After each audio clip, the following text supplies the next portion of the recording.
true that absorb them. And if they're absorbed, then they can't be measured on a back wall. It's a huge, disgusting mess. And I don't think any of us have ever had the double slit experiment actually described to us properly. We're all sold this fairy tale version of it, and it's so far from the truth. It's crazy how wrong Fundy, everyone is in their understanding of it. you are so on the right track. Thank you for bringing that up. I love the You're way you welcome. called it controlled opposition because I loved the way you uh, connected that to there's like half truths going on there because I do really think, and only over the last year have I really seen this without bringing names into the fold with certain flat earthers who promoted that. But what I have come to see with how that can be objectively questioned in terms of its results, I really think you're on the right track that it's how they first started to get people away from the scientific method as a separate way to determine cause and effect relationships within our physical world, which formerly was always seen as a separate thing from a spiritual path or religion, because we all knew obviously there was something They're blurring the beyond this lines. physical world, right? And so they started to get these people to that is their religion now, right? Science, or what they call science, which isn't even what used to be considered science, is their religion. And then even when I was young, like in college, I don't know, there was a book called, I think it was called The Dancing Woolly Masters. All those books that were about like, oh my gosh, it's like, oh, science is going to merge with what we all know to be truth in the new age and blah, blah, blah. And we were all so excited about it, back then, like, it was all going to become one, right? Because that's what they wanted us to think. But instead, what they did was hijack any kind of actual objective view of reality, supposedly merge it with spirituality, to which now there is no truth at all in the view of your modernists, and they laugh at spirituality because now they think they have this stupid quantum physics stuff that is, oh yeah, just there's our new objective reality that also gives you your spirituality, so no need to have any god or spirituality anymore because we'll just give you that along with your science class. It'll be great. Just turn your brain off and listen to authority, and we'll just all tell you how it is. Yeah, Yeah. it's totally controlled We're working opposition. on You it. you got it. You got it. You're amazing. Thank you.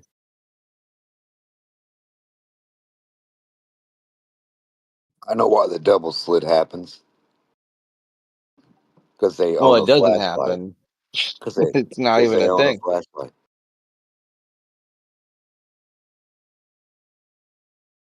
They had a flashlight handy. They were like, "We're going to do something stupid." Double slit. Funny, did you see that movie, What the Bleep Do We Know? Where they were kind of trying to fuse like spirituality and the double slit. And did you see that? The What the Bleep Do We Know back in the day? Yeah, I've seen that. And then there was the second one too. They're It's always kind of trying to look for the what they can't prove or what they don't know is the proof. I mean, we understand this, right? The non-answer is always the answer for like Globers or mainstream It's a science. lot Really.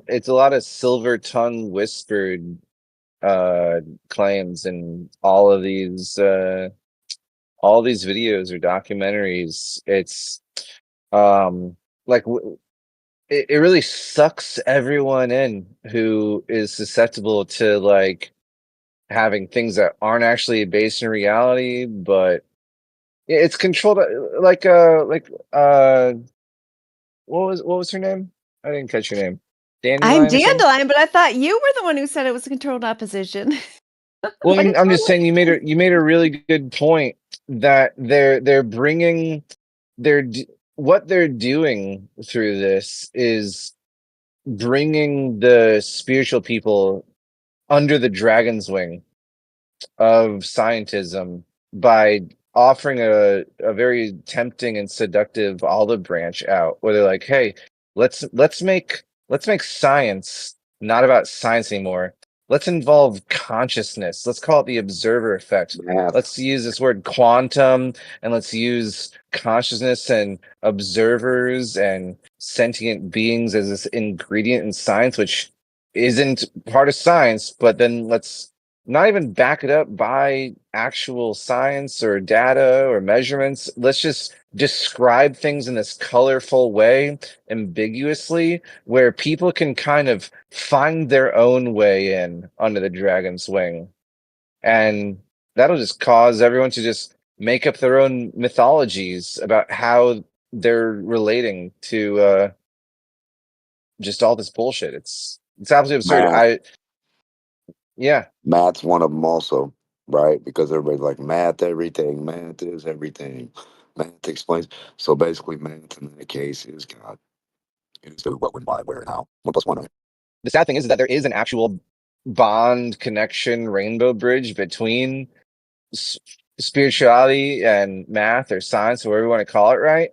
There is actually this very thick umbilical cord tying the two together. They are just two sides of the same coin with nothing but connection between them, but they're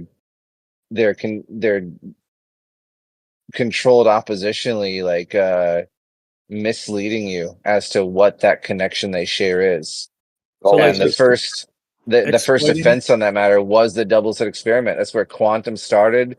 That's where all the trouble on this started, and it's fucked up a lot of people's heads. So like exploiting it to create scientism into like a religion of sorts. Yeah. Yeah, that was one of Different, their first different techniques there. branches. Yeah. And then it also has the like particle, like materialism and the particle theory Yep. in there too. Particle wave. Yep.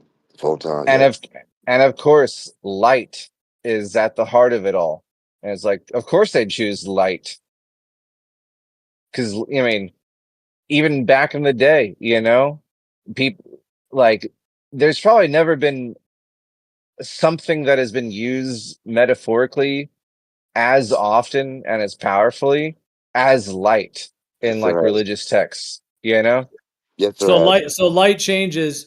I was trying to think of this in a funny way. Like light changes when the all-seeing eye is watching it. It changes, between particle and wave. I'm just joking, Hmm. but like the way No, like the no, that's the detector when they put the detector on it, I'm just jokingly calling that the all-seeing eye. It changes when the all-seeing eye is watching you, kind of a Ev- thing. every con artist, every skilled con artist who wants to convince you of like a view of reality, if he's a talented con artist, light is going to be his most powerful tool. How sound. he tells you what light is, what it does, how it relates ontologically to everything else in reality and beyond reality. Any skilled con artist is going to use light as his most powerful tool because no one knows what it really is because it's this thing in its own, or it's a thing onto itself. There's energy, there's matter, or there's spirit, and there's matter, and then there's this light, which we all understand is like this thing between both. And that's It's where anyone is free to like make up their own mythology about light and have fun with that's it and use it to their own devices. that's why Well, and it's how the they use it, problem. like the stars are going light years of travel. Right. It's the problem. Einstein. Exactly. Speed of light, it's particles, it's whatever.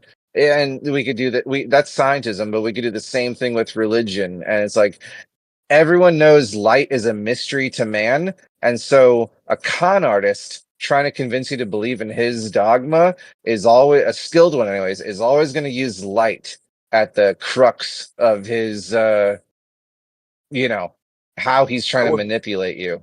I would say that a lot of people, regardless whether I know what I'm talking about or not, in my in my opinion, I think it's subliminally sound that they hate to pay attention to. Because I always come back to the saying of sound, mind, and body, right? So double slit, no matter what you're talking about, it's like just interference. It's just interference. When they put those things in the way, it's just interference. Interference pattern. That's it. It wasn't like the two people looked at it and did it like you said. It's like they put a lens here, and then the lens's reaction or effect did this thing. It's like big whoop. Well, I mean, Fundy, are you saying it's not even a real effect, the double slit at all, or are you saying that it is something, but then it's the way they interpret it is What I'm deceptive? telling you, what I'm telling you is that they admit themselves that light registers as a wave. And then and that's just how it is. Light in all scenarios that anyone can ever perceive on any level that you will ever have evidence of, light is wave like. And then what the lie that where they bring in like light wave dualities and different double slit results and stuff like that, they then they imply literal polarizing film filters. You ever worked with like ND filters or like a pair of sunglasses, like Yeah, polarizing sunglasses? You'll see all sorts of patterns on people's yeah, like they just name it. windshield tints or whatever. Yeah, it changes the way shit looks when you pass light through a filter that polarizes it or directs it or filters it. And they're acting and what they tell you in the double slit experiment, they say, we watched it with a camera. In almost every, I promise you, in almost every single video explaining the double slit experiment, they will basically draw an animate. They'll never show you what they actually do. They're never going to show you the actual setup of literal footage of the experiment happening.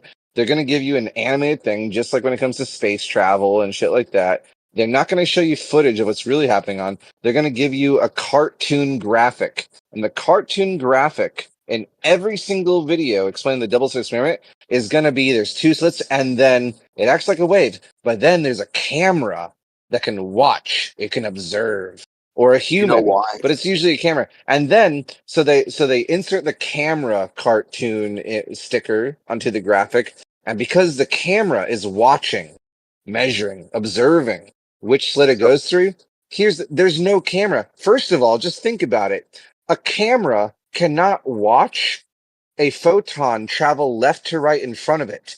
The only way a camera can detect light is if the light enters it. You can't be like a police officer on the side of a highway with a radar gun saying, how fast is the car going past me with my radar gun? That's not how cameras detecting light work. A camera can't watch light travel left, right in front of it. It has to they go want into you the to camera solve. for the camera to. So there is no such thing as a detecting device of any in any sort. There is no such possible device that can observe which slit or electron goes through from a perpendicular perspective. You cannot perceive a photon or an electron traveling in front of a machine from left to right. The only way you can detect an electron or photon is individually is if it enters the camera itself.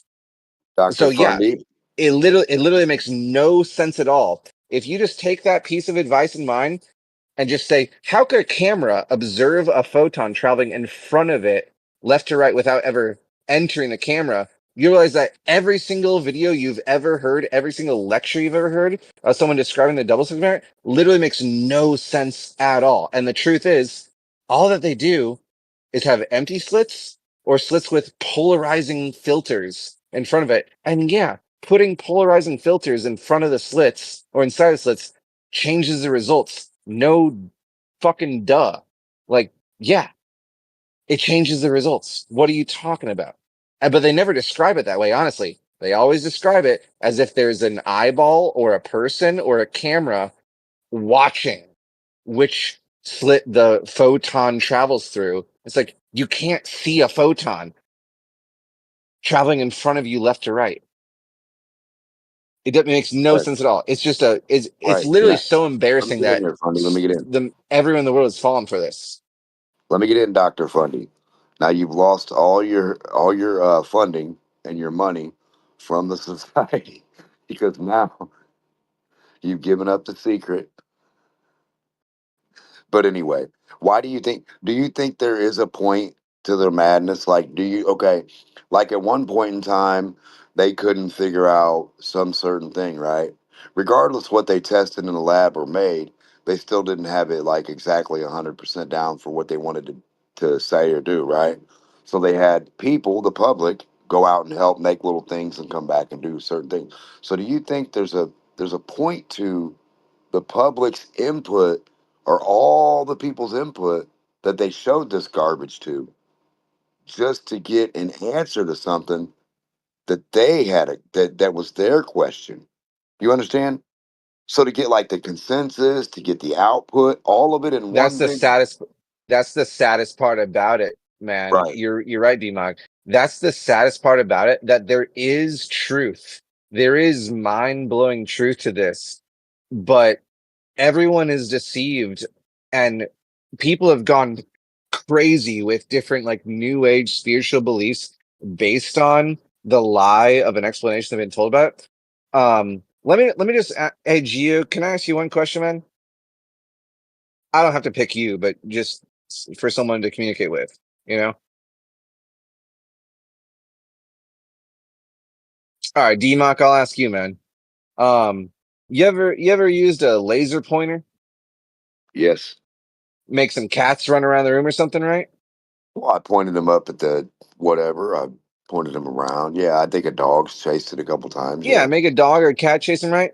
So if you're sitting on your couch and you point a laser pointer to the floor, and your cat's gonna see that little red dot, and or your dog is gonna chase around, right? Is there a visible red beam of light connecting that spot on the floor to No, the tip sir. of the laser pointer? Oh, it's No, sir. invisible. So You if you only put a see the so collimated. if you put a camera perpendicular to the line from point A, the laser pointer, to point B, the red dot in the floor, is there any camera in existence that can see a red beam of light traveling from the laser pointer to the floor? Or is light invisible unless it's reflecting off of something? Not without smoke. Yeah, not without smoke, which would be particles that it's bouncing off of. Correct. So It'll give you so a there you film. go. Yeah. Yeah, Yeah, there you go.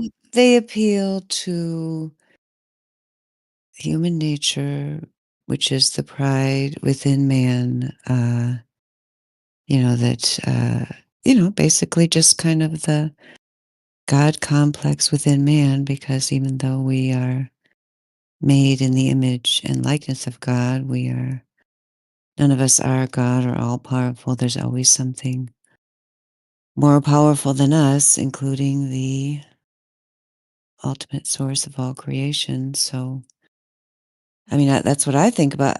I did, I don't know, it was about 6 months ago or something. I looked into this in detail and saw I didn't really actually realize it was a fraud when I found it out about 6 to 8 months ago. I was shocked. I was like, wow. I can't remember the details right now, partly because it's 2:30 in the morning, but you're totally right that it is. I mean, it's not scientific. It's not a reliable experiment. It's complete nonsense, but you can see why it appeals to people's emotions. Like, you can Oh yeah. control the world. Your thoughts are so powerful. Yeah, if you The just think observer something, it'll effect. happen. Yeah, even though, I mean, yeah, we do. Your Humans are perception powerful, creates yes. reality. But that doesn't Yeah. mean that you personally are, the cat's meow. You know what I mean? Like, I don't know how to explain it. It's you have to humble yourself to even be able to access any kind of power, and then once you do that, you're not interested in it anymore. So it only appeals to people who are still very materialistic. It's a materialistic religion and it just feeds into that, and they don't even realize that they're part of a religion, just like the globe. I mean, that's why it feeds into the globe religion, the They're whole gonna, thing. Yeah. yeah, they're gonna tell you light is alive. It could be the alien they're gonna introduce. I mean, that'd be funny, right? But yeah, I mean, basically that's what they're saying. They're saying the light is smart enough to do its own thing, right? While you observe it, because it knows Uh-huh. you're observing it. Somehow. Yeah, Yeah. right, right. They won't tell you how, but they'll tell you that is the case. And everyone, like, I always wonder, like, they all tell the same story. Every single one of them always describes it in the exact same way. Oh, if it's being watched, it behaves differently. And it's like, that's not even how the experiment goes, but that is how the experiment is described completely incorrectly. Just 100% not at all what even happens in the experiment. But you'll never find a video describing it how it actually occurs. You'll only find videos, and I've searched far and wide. You will only ever find videos explain the doubles experiment as if the difference occurs when a camera or a human being is watching it from a side view angle, which literally isn't even possible, but that is always how it'll be described. And then it then lets people just take that and run with it as something like, oh, a tree only makes a sound in the forest if I'm there to hear it. And then it just goes on and on from there. And there is something profound and true about consciousness and what is observed in the rendering of reality, in our minds and like that. And but that's what's so sad about it, that there is a truth to it, uh, probably the most profound truth of all truths is the relationship of reality and consciousness. That's probably the most important thing for all of us to think about. And they've Mhm. hijacked the most important subject of all time and fed you a lie of an experiment to let you run willy-nilly with on the most important thing that should be taken seriously. They have you obsessing over a lie of a story in its They're place. basically It's just disgusting. encouraging people to be solipsistic. They're promoting sophistry. Totally. That's part of it. Yeah.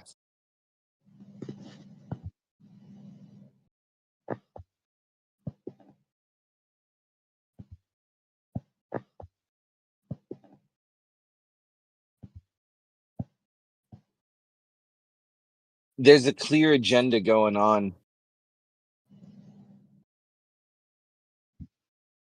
But of course, I hope you've already figured out, Fundy, that the goal here is in this realm here is not actually to figure any of this out, because once you figure it out, your life will just become more difficult What do you and do then? worse. I just want to make sure you know that, because don't think that anything good's going to happen to you for figuring all this out, because you will just be further tormented and persecuted. That's your reward. Good, congratulations. Well, you can't figure all out even if you tried your best. You got to I unknown. know. Yeah. I mean yeah, I mean definitely, like I guess that's something I've been thinking about recently. Like I used to really, I guess, admire intellect when I found it, like a rare intellect or like a advanced intellect, because it's, especially these days, it's not encouraged, right? Like in our American educational system, obviously public education exists for sporting events, and then we just have a little bit of academics on the side to make it look good. Like people who are actually smart, or good at academics, are kind of like, oh yeah, we'll give you some A's, but we'll give everybody else A's too to make them feel good, and we'll actually make you feel bad if you're smarter than the other people, because how dare you think you're better than them? Like intellect is clearly discouraged. So when you find it, especially in its raw form, there's a tendency to admire it. But in itself, it's not a virtue. It's not good in and of itself, and it obviously can be used for very bad things, as it clearly has been done in this realm. So that's the lesson I've learned is we can figure things out, like you said, but we can't figure everything out, right? That's one of the things. That's one of the things of flat Earth that we have to learn, and we have to try to teach these globe believers. We're not going to give you a replacement to your globe religion. We're not going to claim to know everything, because that's not the place for a human being, one person, to know Right. everything. We don't have that ability, and we can't worship our own intellect or other people's. And we can't think that our intellect is going to allow us to explain everything, because how could it possibly? It's one tiny little person. One creation cannot possibly explain everything. Not even a group can explain everything. We can never So have the then, view to explain everything. Only the globe fake religion can pretend that it can have the God's eye view to explain everything, but in reality, we never can. but you are Right. supposed to, you are, that is supposed to be the goal you aim towards, which is weird to realize. It's like, but you wouldn't want, like, no one wants the game to end, and the only way for the game to be perpetual and everlastingly ongoing is for there to be something for Mystery. everyone to aim towards that can't actually ever be reached. It's a guiding light, and the thing is, it's in the right direction. We're supposed to head that way towards that thing we're trying to reach. And you mature and you realize, okay, well, even though I can't ever get all the way there, it is still the right direction to head towards. Does that make sense? I like it. Yep, that's good. Head that way. You're not going to reach the end in your physically flesh and blood incarnated form, but you exist in this world where there's a wrong direction to walk down and a correct direction to walk towards. And that's not something I have all the Yes. answers for, but I know that doing the opposite is wrong and doing that way is right. And yeah, I mean, that's all I have to work with, is that I'm on a street and I can head to the right or head to the left, and it's very clear to me that heading left is wrong and heading right is correct, and I can't get to the end of the road and reach some sort of perfection, ultimate achievement in that Yes. way. But that doesn't mean it's meaningless or not worthwhile, because to do the opposite would be a horrible thing to do. That is so good. Yes, because I think like that is so hard to reach like within a lifetime, because you think you want to reach the perfection. You think maybe you could, especially if you come to this earth like realizing like, oh, you're kind of like a lot of us do, especially those of us who see through the globe lie and other lies. We think, oh, we see something other people don't see. Like we should be able to figure it all out and get to some amazing conclusion that'll make our whole life make sense, before we die. But like, whoever does that? Nobody, you know what I mean? It's like, it's got to be good enough to just do what you can, speak truth, during your lifetime, and realize maybe I'm not going to see some amazing conclusion in my lifetime, because I used, like, when I was 20, I thought, there's no way this world could keep going this way. And you know what I mean? Like, there's no way this society would continue in this direction. Like, I've got to see some major change in my And then it lifetime. But does. then yeah, and it keeps going. And then you hear everybody keep saying, "Oh yeah, oh, in this year, everything's going to change," or just right around the corner, the white hats are going to uncover the truth, or Trump's going to drain the swamp, or whatever the latest lie of the day is. Trust You the know what I plan. mean?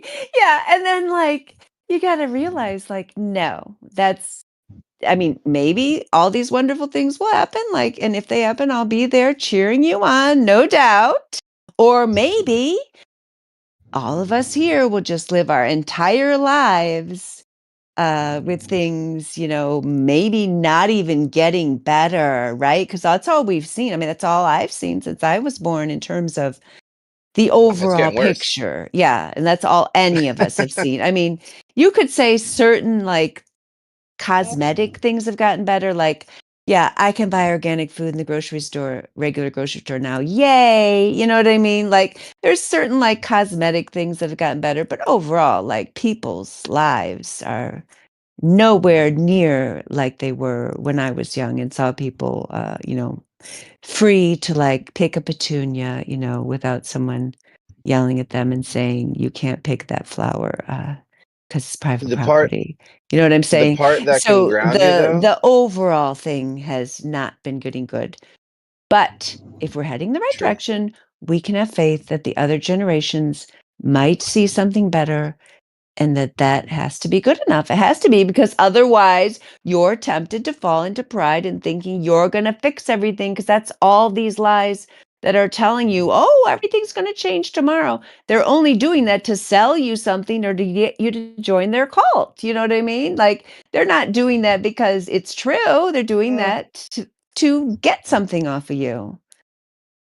Something empowering I like to share, and it's also like a reality check for a lot of people, is that just a simple statement that every action any of us take is a deciding factor on how the fate of humanity or reality, like your decisions just like sure all of ours do collectively, but that doesn't take away the fact that each individual's does as well. Every decision and action anyone makes is deciding the fate of reality, and a lot of people don't realize that they're playing a part in that. Like right now we're all deciding the fate of reality through our choices. Don't ever think you're separate from how things are playing out and where things are heading. Like you have so much power. You're literally deciding the fate of reality right now.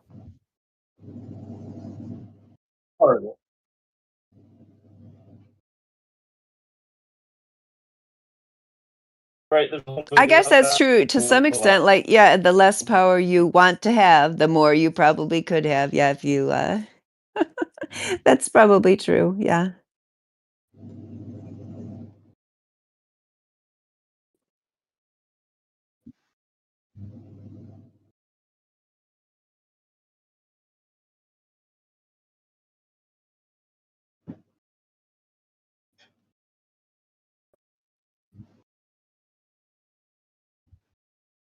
Yeah, I mean, I guess just, yeah, to me, just in general regarding flat Earth, since we're here in the flat Earth server, I mean,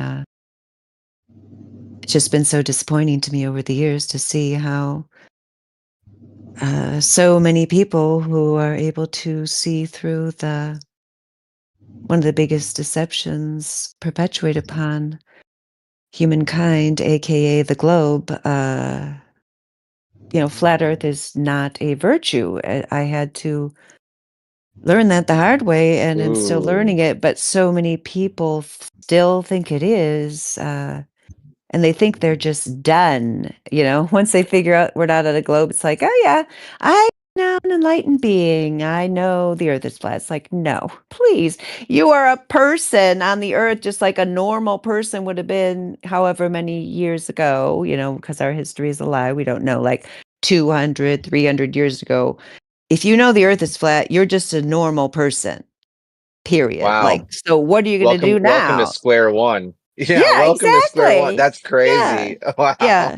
Yeah. Yeah. So it doesn't matter like what other people, it doesn't matter if And all these other people are deluded around you. Like, what, that makes you superior because other people are deluded? No, it just makes you like a normal person on the earth. Okay. Now what? Like, I mean, that's how I feel about it. I know that other people don't feel that way. Other people are like, "Oh, those Globers, they're just so evil and horrible." It's like, no, please. Just because a person is a victim of propaganda and for whatever psychological or intellectual reason they're incapable of recognizing that does not in any way make them evil. The most evil people on this realm, no doubt, are flat earthers. Duh. Hello. The most evil people are Wow. the ones who know the earth is flat and who are consciously promoting the globe idea, which is, I think, a very small number. I mean, please. Most of the people promoting the globe are either too They think dumb it's a globe. or too psychologically weak or just passing on tradition because they've never investigated it. I mean, they're Sure. not, yeah. The flat earthers, by far, the flat earthers who know it's flat and who are promoting the globe are so evil that you can claim zero virtue from being a flat earth. You should be ashamed to be one. You should be ashamed to be one on this earth where so many people think they're trapped on a ball and that they can't explore any further than Antarctica, or whatever, whatever you. I don't care about your model, what you think is there, not there. I don't even care. Just that their mind is limited and that they think these astronauts are gods that are telling them what their world is. If you're a flat earther, you are lower than the low, including myself. There's nothing special about you. Humble yourself because there's something wrong with you if you're still here with these evil people who are keeping all these people trapped and you haven't figured out a way to set them free yet. Everything you're saying is reminding me of one of my favorite YouTubers, Matthew McKinley, and he has some things he repeats all the time. Without getting too far into it, one of the biggest sayings is it's a quote from some little girl in the back of a car. Her mom is like, "Hey, do you want me to buckle your seatbelt for you?" And the little girl says, "Worry about yourself." And he doesn't mean it that same way, but one of his biggest pieces of advice is don't forget to like worry about worry about yourself and your own spiritual development. But then that's also combined with his general advice to conspiracy theorists. He's like, part one, and this is more what you were just speaking to.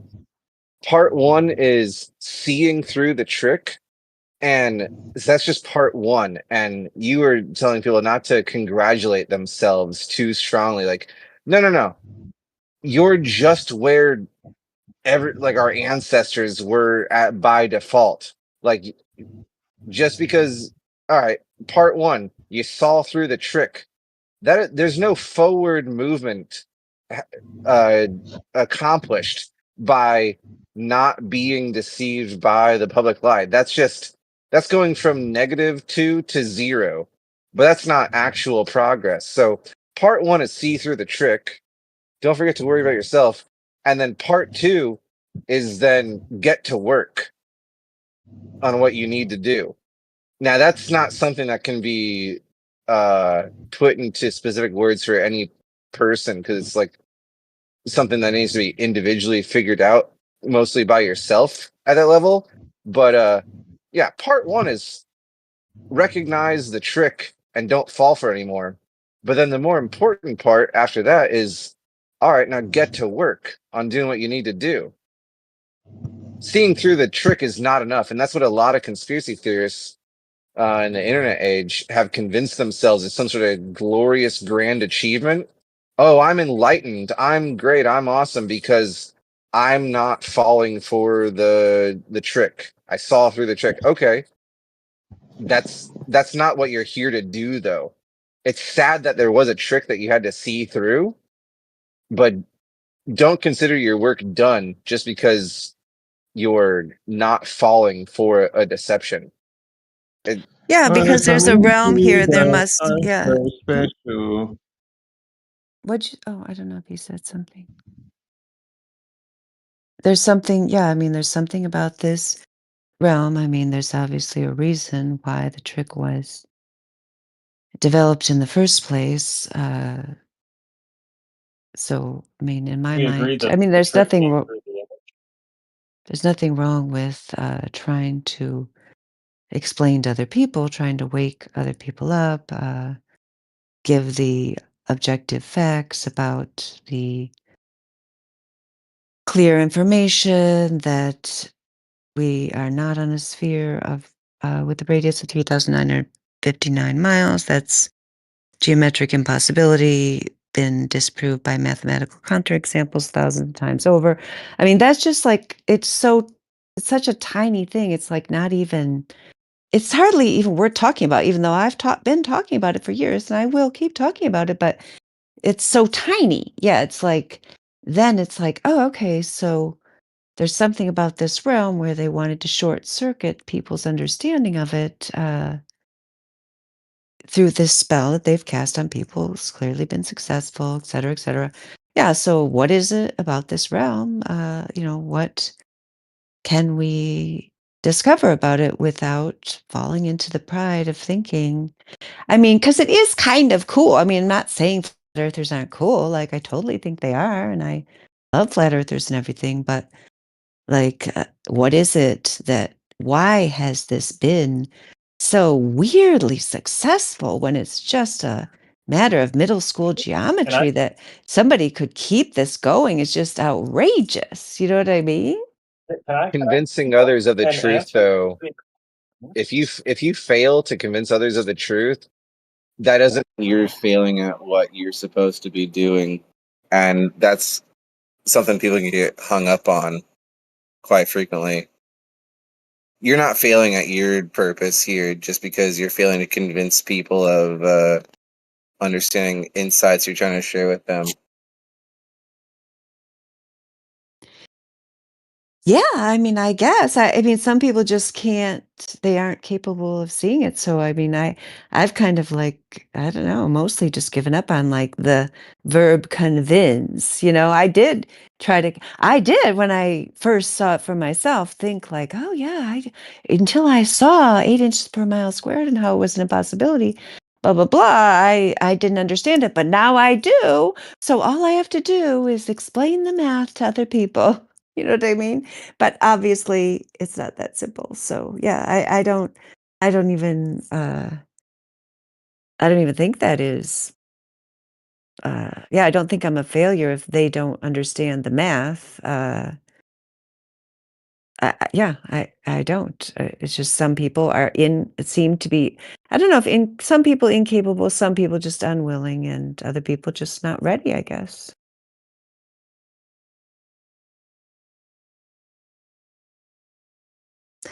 Somebody was trying to say something. I don't know who that was or if they Yeah. wanted I to was say gonna. it. You were talking about how could they be so weirdly successful, and I was like, man, I have the answer to that one because that's like recorded history.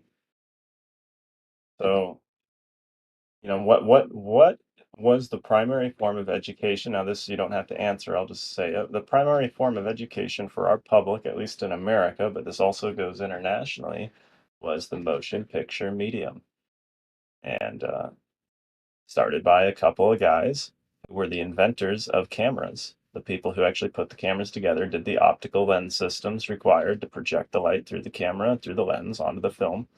All right. So then Kodak Eastman, they create their film company and they are the film company. There's two types of film that gets made. It's positive prints and negative prints. And these people create the industries that form our news agencies. They also form our entertainment agencies. So, like Paramount, that's a huge movie company that we've all been pretty familiar with as long as you're of some age. Right at the beginning, Paramount News. In fact, Paramount News is the people that went with Admiral Byrd on his very first trip to Antarctica. They're the ones who recorded all that. Military. Yeah. Yeah. Yeah. Okay. So So Paramount News. There was Columbia Broadcasting Service. Okay. Columbia. You've all seen the little statue with the woman with the torch in the movies. That's Columbia. I'm not even joking. That's the beginning of CBS. Okay. what else do they Warner have? First National, right? Warner First National. They merged with Path, and I think it was Path they merged with. I'm not sure if I'm mixing one of these up, and I think it was Jerry Fairbanks, which was, now a lot of people won't remember who Douglas Fairbanks was back in the day, but his company merged with the British Broadcasting Company. So I mean, we're dealing with a international group, which was called the International Alliance of Stage and Theatrical Employees, where they were flying around to Japan in the 20s and 30s. They were flying to China. They were flying to Russia, Germany. They had stations in Canada, and were working as an international group of technates. So a technocracy was formed in the 20s, even prior to that, really, but that's when they really seized power. Was right there at basically 1914. You know, the federal income tax, right? And then we have World War One, which we're ushered into, us Americans, heavily hesitant to, uh, encouraged because of one, the motion picture industry, but two, because of the fall of Russia, one of our greatest allies at the time. We get absolutely slaughtered. 1920 rolls around. We come back. We get told we won, even though Russia, again, totally fell, taken over by the Bolsheviks, the very fascists we went over there to fight, end up walking away with a greater ground game. So we win World War One, even though we lost an immensely more greater territory in comparison. Carry on. We then get told for decades that we cannot fabricate reality with the motion picture camera, even though there is patent after intellectual journal, engineering journal, trade union journals that all say otherwise. We get shown pictures from high altitude saying they can see the curve of the Earth, and then it's presented to the public. The 40s comes around, then they show us these really big explosions. By the way, you weren't there for it, but look at these really massive bombs we keep detonating, and boom, we can just destroy everybody. Man has become God. Oh, by the way, here's pictures of this big ball floating in space, and that's where you live. By the way, we can't fake images, but we created tech way back in 1910 that's publicly available for everybody to know that, yeah, we can fabricate imagery. I mean, shoot. I mean, that is recorded history. And the biggest thing is just getting it into the hands of people that, like everyone listening here right now, be able to get their hands on it, see that it's recorded history, and then do something with it. You know, tell somebody about it. Once that can happen, then it's a lot less about getting people to come into flat Earth, even though it is a super flat Earth. Um, it's more about getting them to recognize, wow, we have a bunch of Satanists, open Satanists, that have created a technocracy uh, far before anybody ever believed it was even possible. It's a theoretics industry, right? By the That was military. such an amazing. I'm sorry, but that was just I Oh, just you're have good. before you go on, Denmark, I just have to give him a little applause there. That was like such an amazing summary. I just have to Round of say that was applause. great. Yeah. Yep.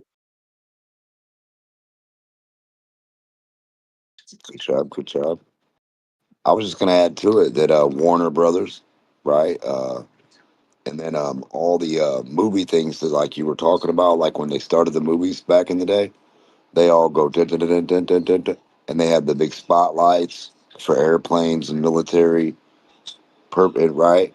And then they'll have a siren or something in the background lightly playing, and then they'll have a whole bunch of hangars.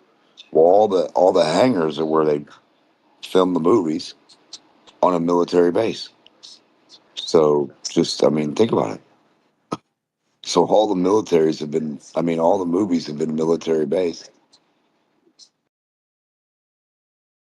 Yeah, a lot of people don't know. Like for example, there's a guy named, I think his name's Francis Jenkins. Okay, he was working for the Navy in 1914, and they developed a 3,250 frame per second camera. By I think it was the end of the war. At the beginning of the war, they had gotten it to 2,350 frames per second, I think. I might be wrong about that number exactly, but it's really close. And that's military camera development, like incredible engineering. We're talking like being able to work metals down to 1,000th of an inch and then measure them to 1/5 millionth of an inch. to really stunning. Like we do not get that perception of the 1900s at all. Like, we still we tend to think that it's like cannons, all lined up and they're still shooting metal Like they cannonballs. had FaceTime in like 1910. AT&T demonstrated this. You can look that up. They've lied to us so hard about what technology exists in the world, and they don't want us to know what they have access to.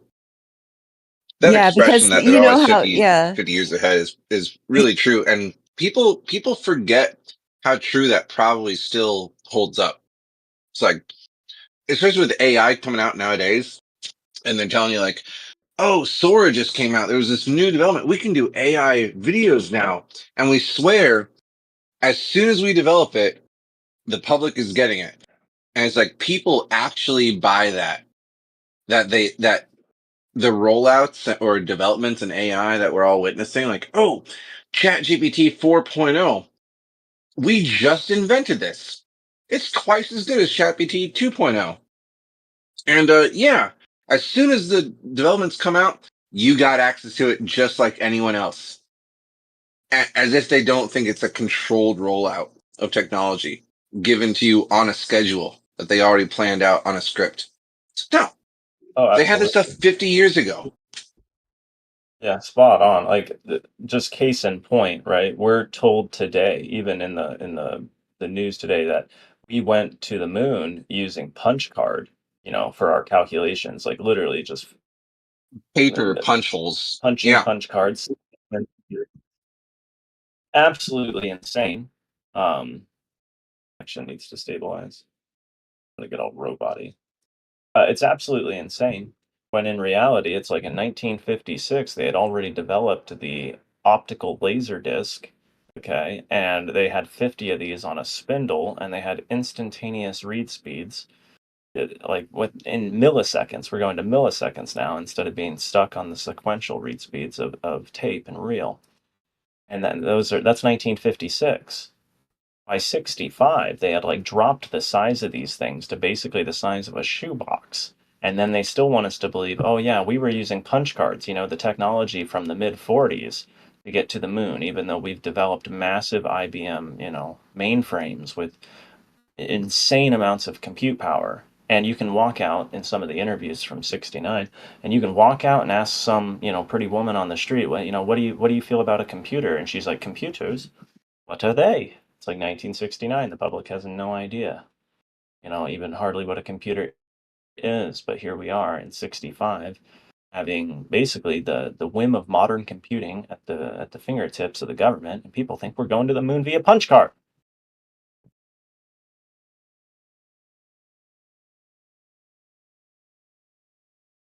Yeah, so I Yep. think to me, I mean, there's many, those are all great examples. The incredible rapidity with which they supposedly developed voice to text technology, which suddenly is just amazing, even though it was just so horrible for so long.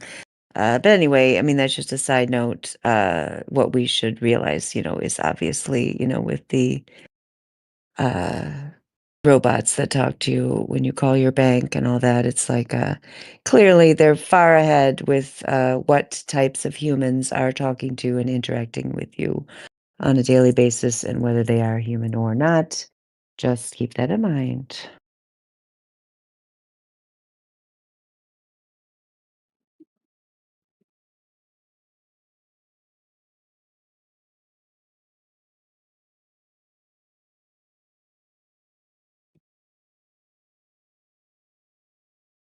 I feel so bad. I would love to give like a whole presentation of a bunch of work that I have in front of me, but my connection is so potato that I know it will go terrible because I'll like go to video stream for you all and it just won't work. I know some of you have seen it several times in here, but it's still great. Oh, I'm sorry. I say that ahead of time. I feel like I should. No, that's good. I appreciate you telling. I haven't actually been into this server for many months, so I'm very happy that I dropped in here because it's very good conversation. So you're telling me that there could be even more conversation in the future. Oh, there's tons. I mean, shoot, I could try. Have you ever heard of have you probably, you've probably been around the block a few times. You probably remember, for like the last 30 years, the motion picture industry, right, has basically given us this idea that we really, golly, my internet's potato. So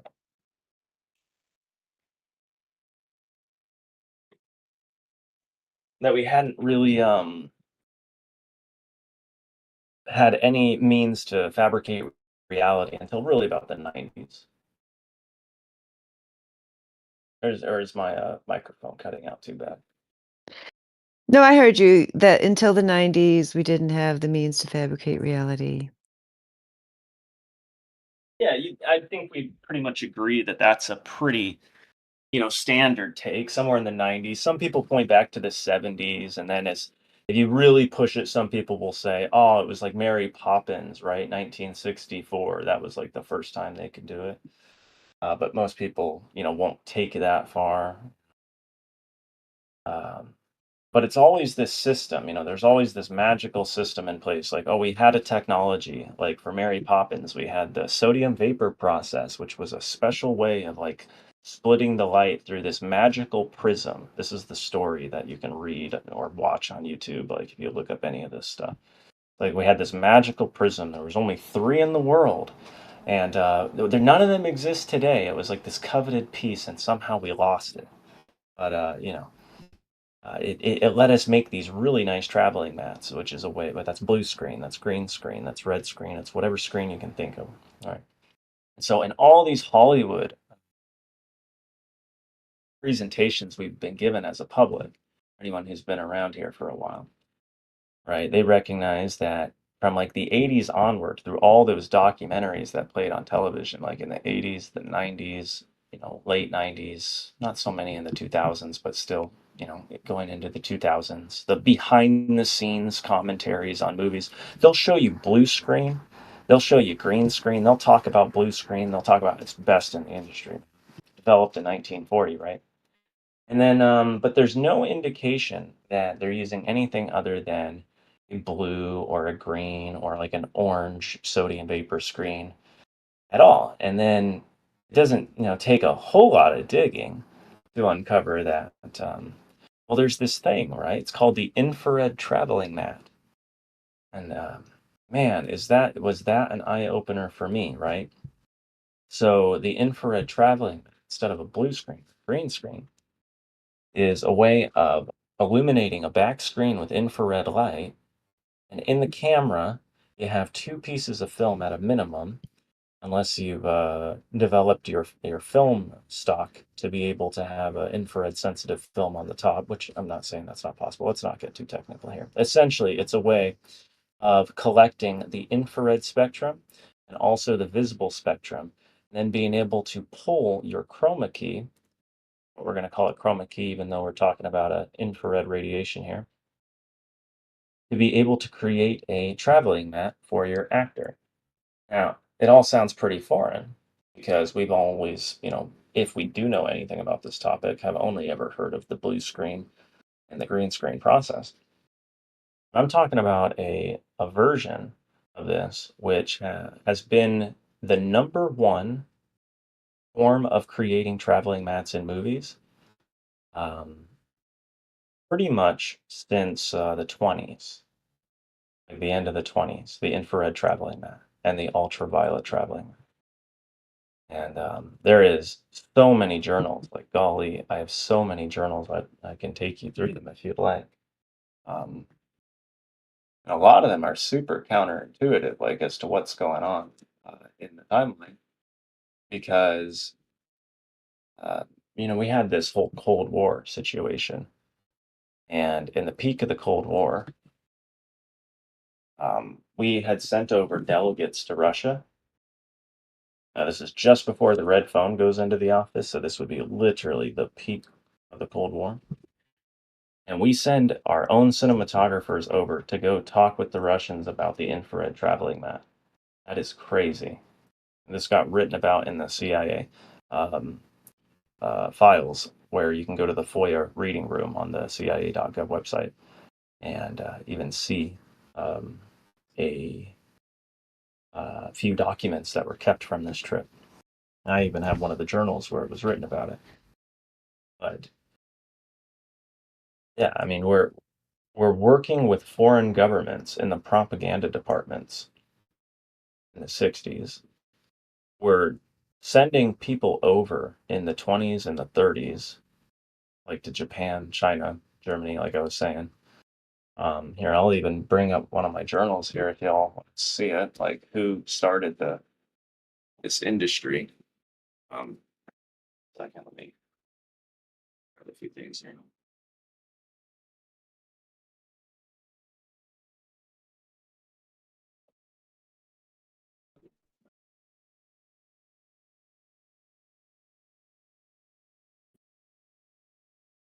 Here we go.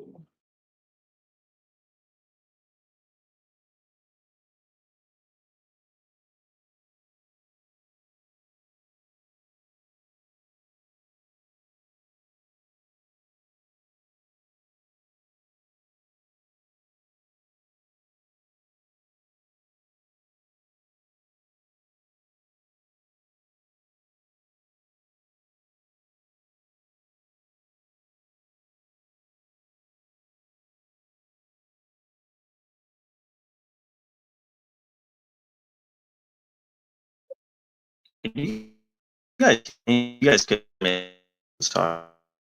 This is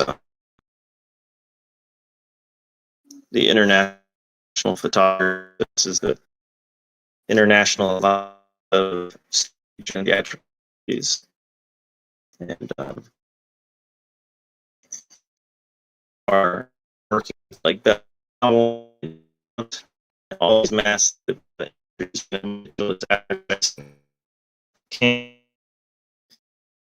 which works in the 50s, even up to 1931, and it even goes back further. You know, it's a bunch of open Satanists at the heart of it all. And that's one here.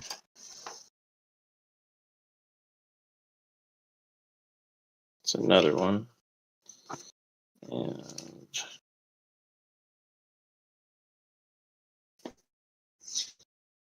they, they made it pretty clear to anybody who was paying attention that they were the devil. So no big deal.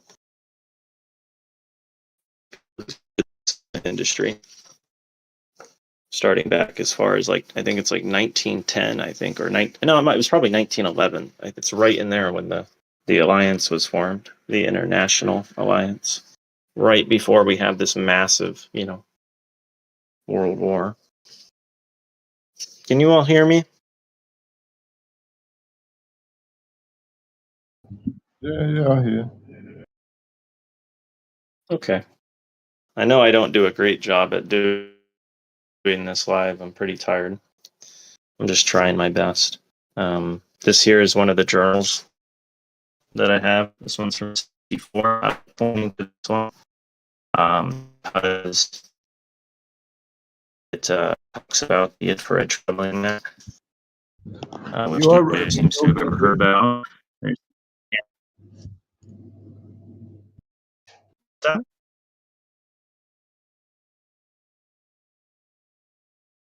was just saying, yeah, This is the district you're camera roboting for quite a bit. shots by the traveling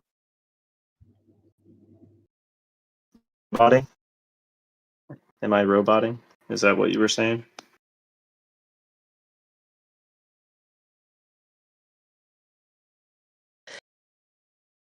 It was roboting. I don't know what other people's experiences were, but yeah, I could hear you talking, but when you put the video on there, it was kind of spotty. I could pretty much see what you were pointing to and saying, but yeah, it was kind of a semi-roboting. I think that's what he was saying. Okay, I might be able to just move to a different room because yeah, I'm in a room that may not give the best signal. Is it still fair? You can still hear me okay?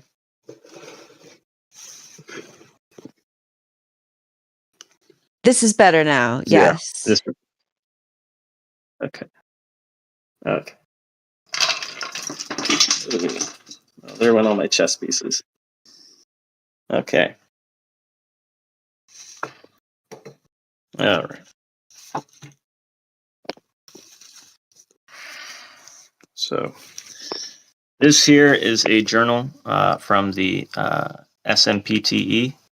That's a Society of Motion Picture and Television Engineers. And this is June 1979. And right at this section here, they have an infrared traveling mat system with electronic masking. Okay, so if we flick to there, a little bit past it right there. There we go. All right. I have this whole section on it, okay, where in this they have this fun little comment for everybody to read. It says, all right, there are more than 40 variations of such processes available, all of which are based on the separation of light with regard to its brightness, spectral composition, and bandwidth. Only 4 of these are currently in use throughout the world for traveling matte color photography: infrared, ultraviolet, sodium light, and blue screen. Okay. Pretty stunning to me that it's 2026 and we had absolutely no idea that the industry has been using the infrared traveling mat, for a long time. That puts it. I want to go back into the other room, but my internet's bad in there. I would show you some documents. There is a patent. Oh, I have a ton of these, by the way. I mean, I've got lots of journals, but the I have a patent from 1914 where it's called the Dolly patent, where the guy says, "Hey, I'm just letting everybody know, to whoever it may concern. Yeah, I can without having to go anywhere, because I'm trying to save money, and we all need to save money.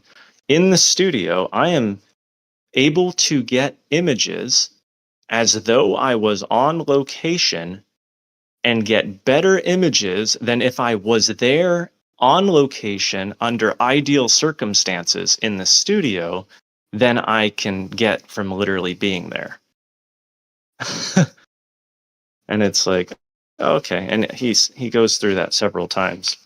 I wanted to show you this section where they're talking about the infrared traveling mat. This And is in the you're 60s. saying that he's getting the images from, like, a remote camera or something, or what are you saying? Are you talking about for the Dolly patent? Or Yeah, I don't know what you just said, that he could get better images from far away than from if he was actually no? there, like, what I don't Oh, okay. understand what So, you're talking about. yeah. Oh my gosh, can I just what I'm saying is he was able to replicate in a studio images that look real. I should just read it right from his words. So if you don't mind, I'll have to drop my video feed and I'll bring it up briefly so you can see the patent, but I'm going to drop my video feed briefly so I can actually read this. Because I think he puts it in better words than I'm going to be able to right now. Like, I'm not, for some reason, I feel really off my ability to be able to present this, even though I do it all the time. This is easily the worst presentation I've ever given. But this is the, here's the, let me bring up the video. Okay, so this is the patent. It's by James Dolly, and it was filed 1914. Okay, and I'm going to read it, just briefly, because it doesn't take very long to get to the point that I want you to hear, and he puts it in better words than I do. So check this out. Okay. All right. My invention relates to improvements in the art of making motion pictures by which their artistic qualities and scope may be substantially increased and their expense very considerably reduced. A considerable part of the expense now incurred to making motion pictures is due to the cost of the sets, drops, and other scenery for studio work. Not only the actual direct cost of the same, but the indirect cost due to loss of time by actors waiting for the scenery to be constructed. Another considerable source of expense is due to the necessity of transporting companies of actors and other employees to special localities where the needed scenery is found. For instance, if the location of a picture is in Egypt with the pyramids as a background, or in Switzerland with the Alps as a background, the expense of taking actors, cameramen, producers, and other employees to those particular localities is very great, to say nothing of the loss of time and route. With my invention, I do away largely or entirely with expensive sets or artificial scenery, and at the same time, I obtain photographic effects that are much superior to anything possible with artificial scenery. No matter how skillfully artificial scenery may be constructed, it seldom deceives the eye of the observer, and wherever possible, the producers of motion pictures utilize natural scenery in order to secure the maximum artistic effect. Furthermore, with my invention, I am enabled to secure the same or practically the same effects in a studio that can be obtained from natural settings, and thereby enormously extend the scope of the art while at the same time very greatly reducing the expense. In other words, I am enabled to secure the same effects in a studio that may be obtained by actual photography of any natural scene, no matter how far removed it may be, and I am able to obtain the effect under maximum photographic conditions. I felt like that was like, let me just read this last part here. Okay. At the present time, should a motion picture company desire to secure a picture in Egypt, for example, not only is the work very expensive, but results are frequently uncertain. The atmospheric conditions may be bad, a long period of rain may exist, negative film may be spoiled by climatic conditions. If the negative is developed on the spot, there are practical difficulties against securing the best results. And if for return to the studio for development, it may spoil or deteriorate in transit. All of these difficulties are avoided by my invention since I am enabled to take pictures in the studio with the same effect as if they were secured in any country or location of the world. In fact, wherever a still photograph can be secured, I am enabled to lay a scene for a motion picture in that locality with precisely the same degree of perfection as if the actual actors were transported to the place and were operating under ideal conditions. I accomplish these objects by utilizing photographic images of the sets or scenery instead of using real sets or real scenery. The photographic images being photographed either directly or by reflection or by projection or jointly directly, reflectively, or projectively. I mean, just to restate what he said, I am enabled to lay a scene for a motion picture in that locality with precisely the same degree of perfection as if the actual actors were transported to the place and were operating under ideal conditions.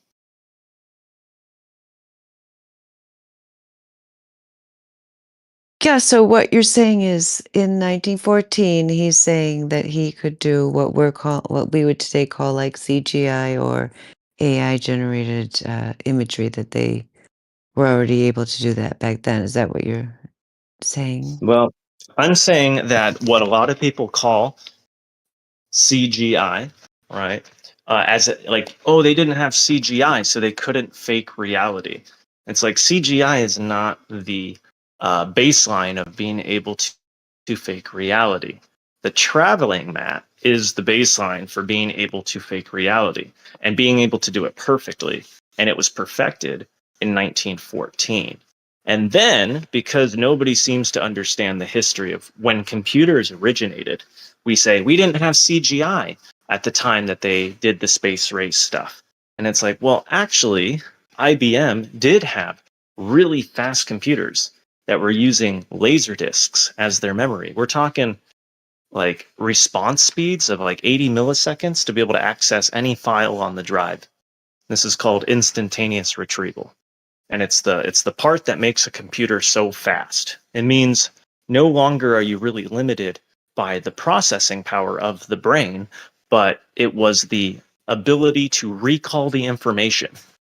That was the primary problem with the early computers, was being able to get to the information fast enough to be able to outpace how fast the brain can go and actually perform tasks. So in the 50s, 56, they developed the 50 disk spindle drive, which wasn't crazy amazing, but for 56, it's like, oh my gosh, they did that in 56 when we were supposed to be using tape and reel. But by 64, I mean, we're talking about having the same modern computing of more than like one of the best computers you can buy as a consumer on the market, fully decked out. So like you could spend $5,000 on a computer, have a really awesome video editing rig today, and they were able to do that back in 64 because they could fill an entire room with computers for graphical processing. And we were told we went to the moon on punch cards. People, punch cards. That is nuts.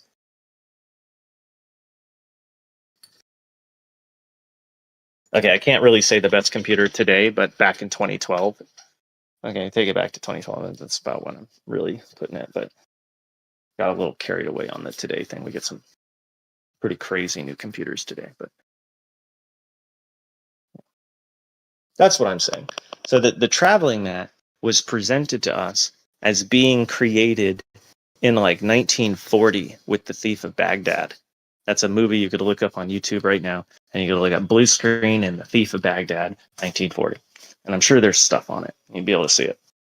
But they were working with blue screen way long ago. I mean, you can find direct mentions of working with blue screen in the 20s. There's direct mentions of using red screen even earlier, which makes more sense for the time because of, well, the film stock emulsions being used.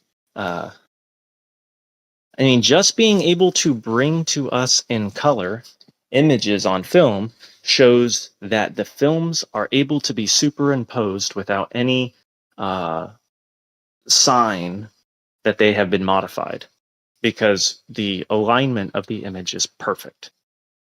That's what the original color films were. It was supposed to be 3 films, 3 strips of film that were being contact cemented together, and called it 3-strip Technicolor. And they tell us like, ooh, The Wizard of Oz was shot in 3-strip Technicolor. Well, to be able to get it in such sharp color means that the registration on these films was so good that they could superimpose them and not have a bunch of fringing effects. So, same idea as having a perfect composite with a traveling mat. Again, this is my worst presentation I've ever given. So, thank you for hearing me on that. Oh, I'll show you Oh, I didn't one think it other was the thing. worst. Like, where do you usually give it where it's way better? Oh, I've given it here where it was way Oh. better, but Oh, okay. Well, I didn't hear the it lead before, in, so sounded good to me. yeah, the lead in it was much better last time. I wasn't trying to give the presentation the last other times. No, I want to show you one more thing that will totally knock your socks off, probably, and it should. It should knock everyone's socks off, even if you've already seen it, because it's just that stunning. I get excited every time I want to show people that. Okay, here we go. So this one is from 49, and it's also the Society of Motion Picture Engineers. And this here is this is Hollywood, by the way. So I showed you the international photographer, and these guys are all the same. Like literally, the IATSE and the SMPE. They're always like talking to each other in the journals, and not just talking to each other, but like referring to each other as family. Their family and everything like that, because all their members share the same. But it's pretty interesting that Hollywood was the people developing our guided missile program. You know, um, most people don't recognize that it was Hollywood. It was Chicago and New York, the motion picture industry, the people making our movies for us, where they were developing cameras. Actually, if I walk over here, just grab this one, where they were developing cameras that could record to 10 million frames per second in the 40s. So let me go to that one right quick because that one's pretty crazy. What it says. Let's see. Right. Yeah, here we go. Let me pop up. It says down here, it says, in this manner, motion pictures in excess of 10 million frames per second have been produced with very moderate film velocities. And then up here, they're talking about it right here. And yeah, I mean, it's pretty crazy. 500,000 stationary images per second with refocused revolving beams. The engineering these guys are doing is absolutely stunning. I mean, that is a bunch of different film strips with several mirrors, or like several objective lenses. Like, it's insane. Like, to be able to engineer something like this. And we call these people just guys tootling around in their basement making movies for you and me to laugh at. It's like these guys have the whole military, they are the military, is what I'm trying to say. And it's like we're not told any of that as a public at all.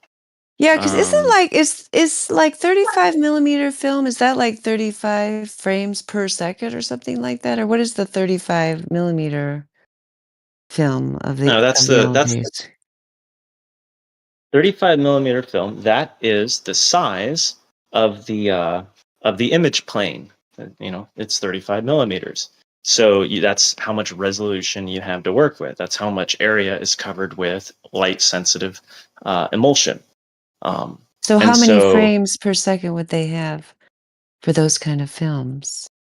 so the old films of the past, if you like go back to anything pretty much from the 30s onward, is going to be 24 frames per second.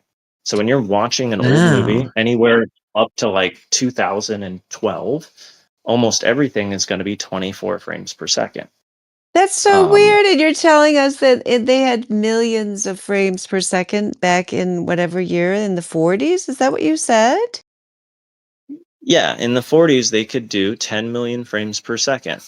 And in 1910, in fact, I'll just show you the camera and I'll show you where it even says this. In 1910, they had a camera that could do, it's right here. So this is the 20 lens high speed camera. And it's about as far back, it says right here, as far back as 1910.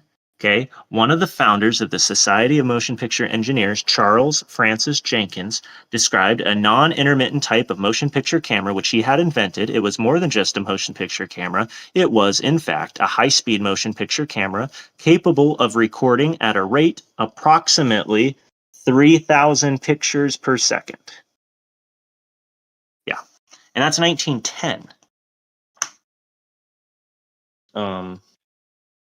So, oh, I suppose I should have shown you the picture of the camera.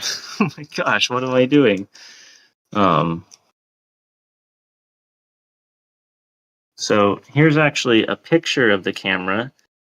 That's the wheel right there in the middle that has the 20 different lenses on it. And the reason why it has to have 20 lenses on it is because you have to rotate the lenses to move at the same speed as the film going through the camera. So then it doesn't blur as it goes across the image. So here's like a diagram right here, kind of helping show how it works, where the film gets pulled through and the disc spins. So then the light will go through the lens it'll be rotating this way as the film goes down. So then that way, when you get your picture, here's a frame from the camera where they're taking pictures of high explosives in slow motion. So yeah, and then here's one of the earlier camera right there. The disc would be right here in this slot there. But yeah, pretty cool. And nobody knows about any of this. I mean, these are the guys, by the way, that they're the guys who created the airplanes. So like, who did all the engineering? Like Howard Hughes, really big name, worked with airplanes and whatnot. The guy was a member of the International Alliance of Stage and Theatrical Employees. He was an international fascist. Is what he was, but presented as an American hero to our parents, and did government contracts during World War II.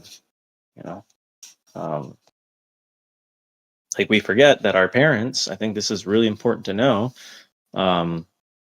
Back in like the 30s, the mid 30s, going into World War II.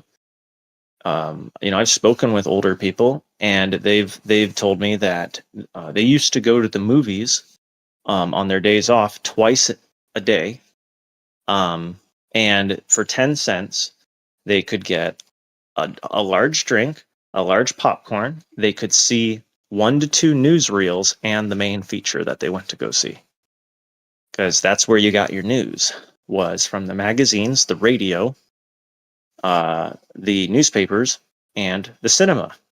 But the cinema was obviously the more popular one because a magazine cost 25 cents, but to go to see a motion picture was 10 cents. And you got a large drink and you got a popcorn. Do you see how that doesn't really, how motion pictures could get so popular? Because you could even leave Yeah. the theater with a ding. Yeah. Yeah, I mean, and I see how they've, taken over the children, to the point where this generation, I mean, it's like almost unrecognizable in terms of the nature of how youth used to be, which was, youth had new ideas. They were ready to change the world, go out and make their stamp on the world. Now it's just like they're ready to absorb whatever the mainstream media tells them they're supposed to do, which usually ends up being just the lowest common denominator of whatever supposed culture, which can't even hardly be raised to the word culture, what they've absorbed and are perpetuating.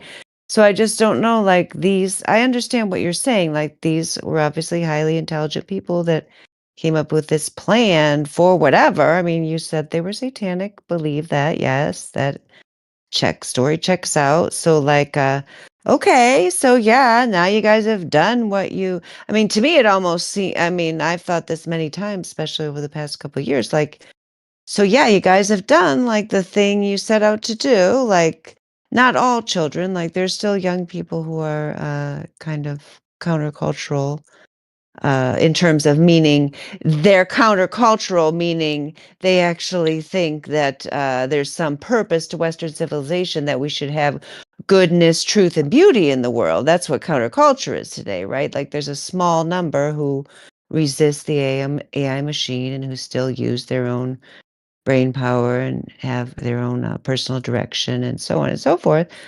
But they've definitely gotten like most of the children. So like if that was the goal, then what's after that? We just like sit here in your squalor and cesspool? Like that's the end then? I mean, why is that the goal? Why would they even want, like, is it just like it's just a meanness? Like, I got you now. I've stolen all your children and they're now satanic. Ha ha. Like, that's their goal. And now they've done it. So are they done? Then can they just leave or whatever? I just don't understand. What is the end goal of a you know, scheme of destruction of humankind? Like, I why do believe you want to destroy humankind? Like, for what? So the grizzly bears can take over? I don't know. I think they're aiming for the total eradication of the memory of anything other than a atheistic, pornographic worldview. Carnally minded. Nobody's, and it might even be without the man or the woman as part of it, as a part of the equation anymore, where they themselves decided that we want to eradicate, um, our species as like the ultimate middle finger to God, basically to say that we can delete God by deleting the consciousness of man. I believe that that is their fundamental plan, is the idea that they can delete God by deleting the consciousness of man, because they see That's as pretty man's good. consciousness being the ultimate um, component of God. So it Without must make man, them then really mad that there's like more than one person left. You know what I mean? Because yeah, even one means they haven't won. Yeah, but there's right. way more than one left. I mean, there's you, me, whoever else is here that agrees with us. Whatever. I mean, like I know there's way more than one. I have one. I have more than one child actually who is against their thing. They've stolen one of my children, which is one reason why I'm here.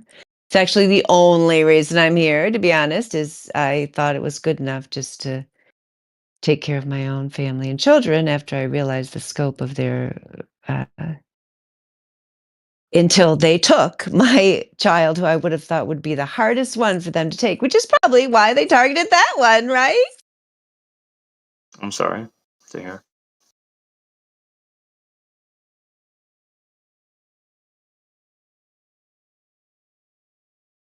Um, yeah, I think it genuinely is going to keep moving forward until they find a way to.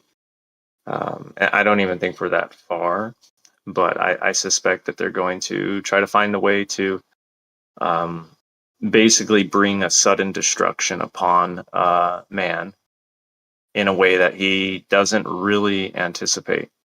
Um, so that's what I'm kind of viewing it as. They say that there's quote unquote aliens amongst us. I think that's obviously, to me, more pointing at them being the aliens themselves, and just being led by different forces.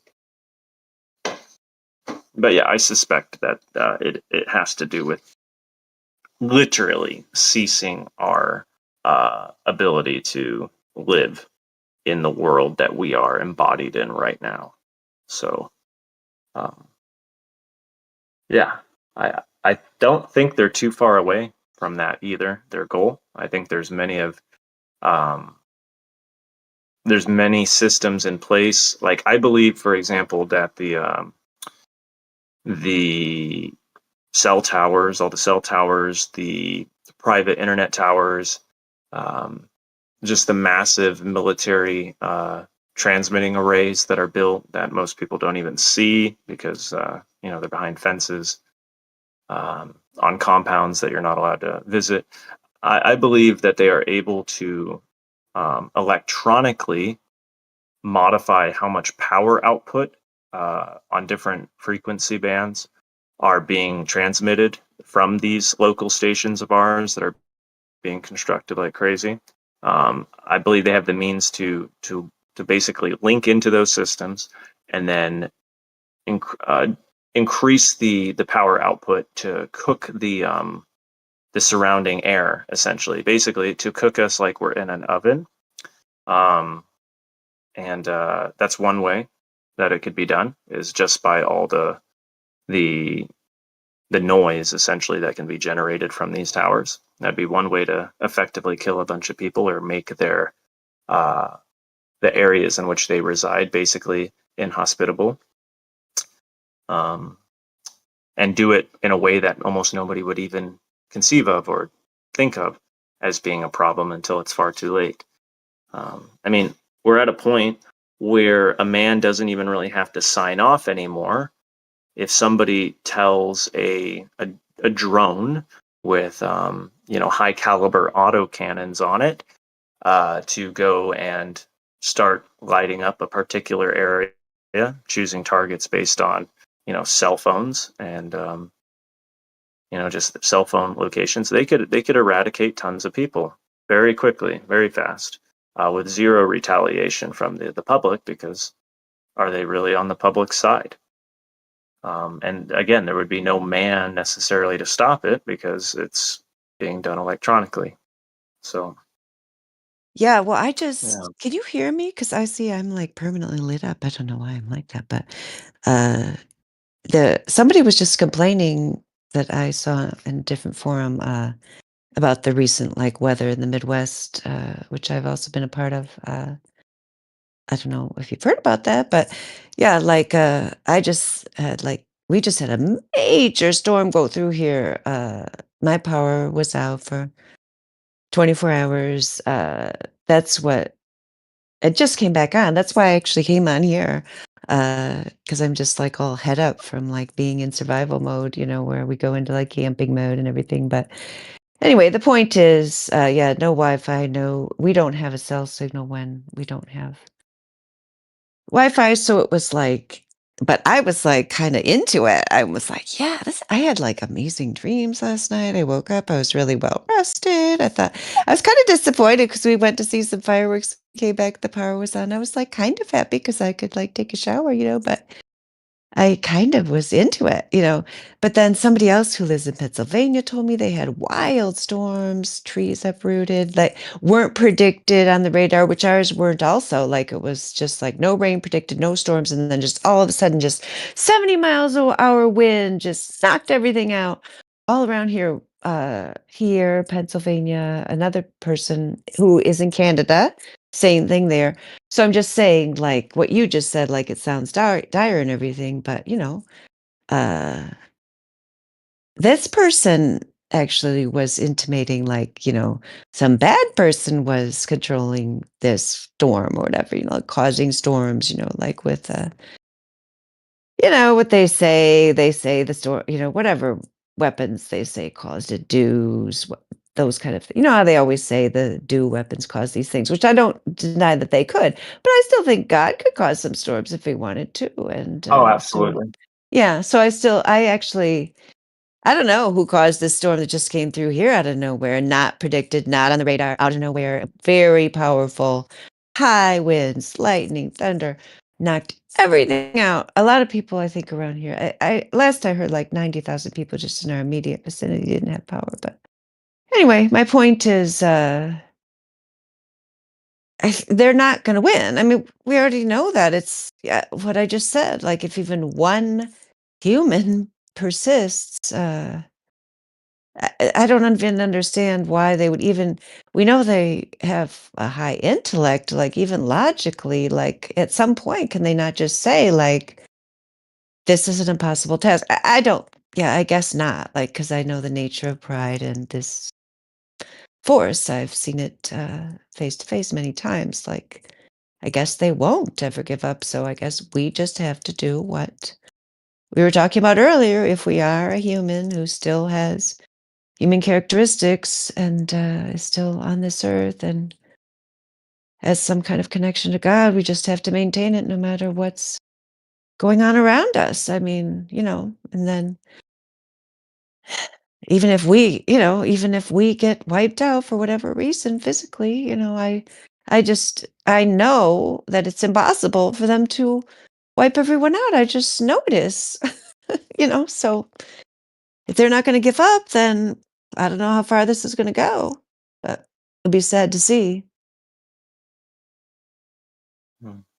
Well, I did want to say, I hope you come back from time to time, because I am working on a little video, and then I'll be continuing making on more. I mean, I make a lot already, and I've already made a lot, but I'm making another one covering the topic that I went over a little bit with you, just on the history of visual effects in the motion picture industry, and what has been completely suppressed and effectively obliterated from the timeline.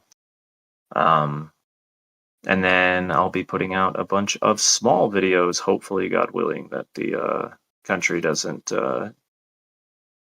totally as long as there's still means to do it, is what I'm trying to say. As long as there's still a platform Yeah, to good get on. idea. Make But yeah, make the videos. You don't have to rely on the weird live stream thing. And then, I mean, yeah, it's impressive. You've got these actual paper copies of these different journals. That's great.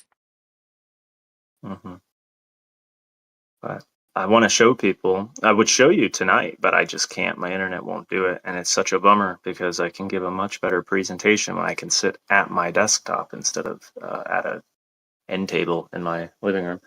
Um, but I can show people instances where certain special effects were being done, like back in the 20s.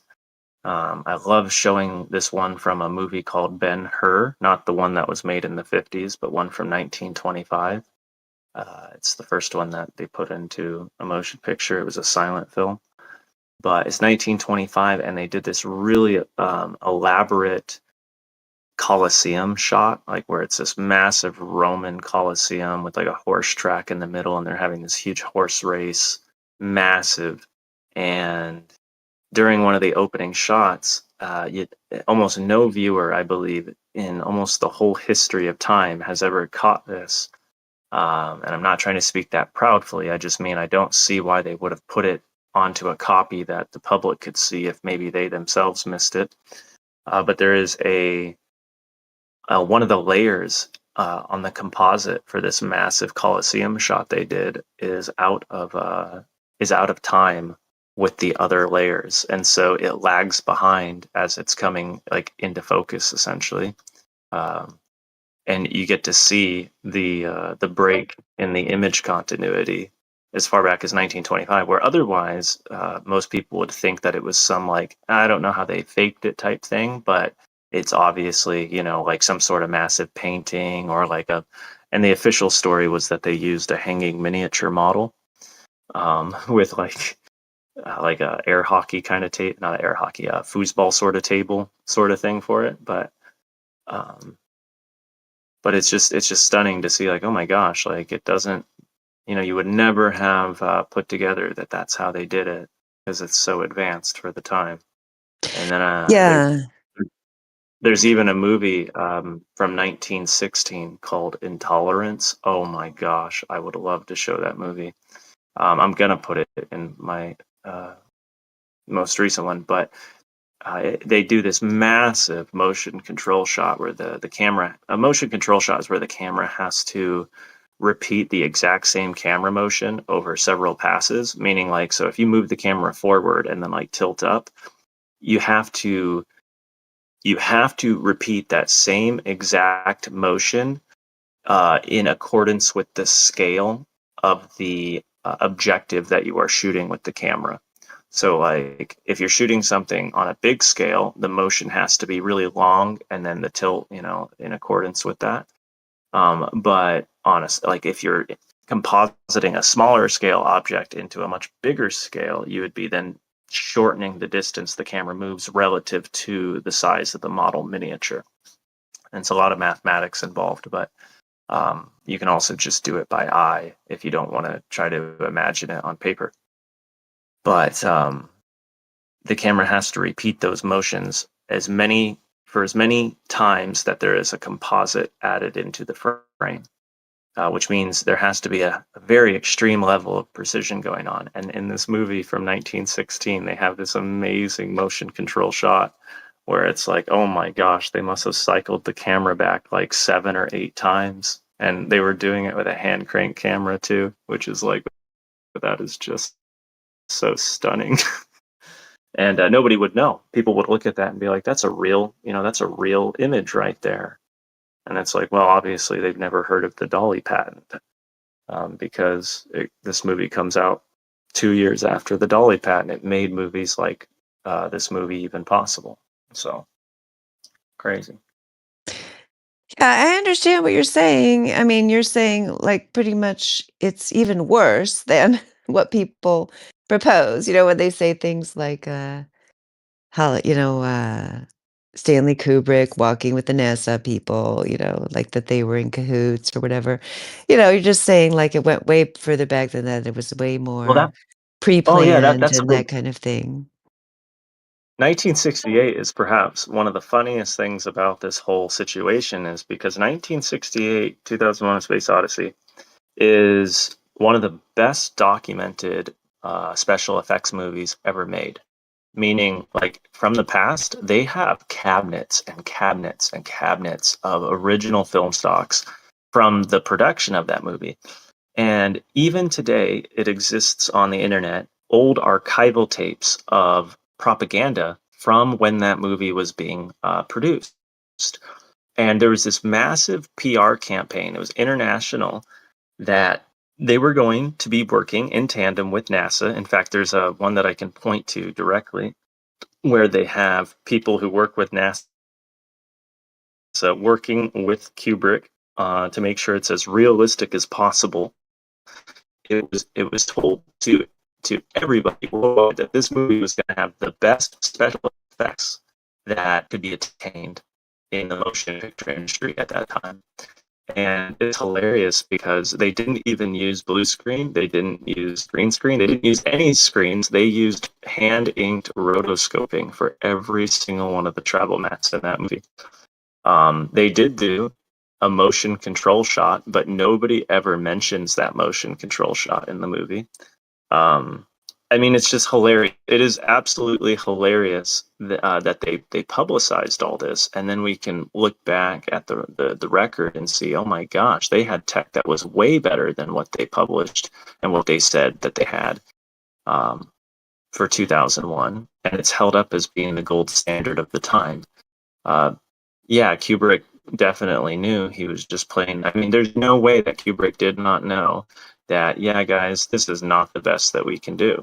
I mean, it's an impossible, it's a fool's errand to try to say that Stanley didn't know what was going on with his movie. Whether or not he worked directly on the moon landing or not, I can't tell you.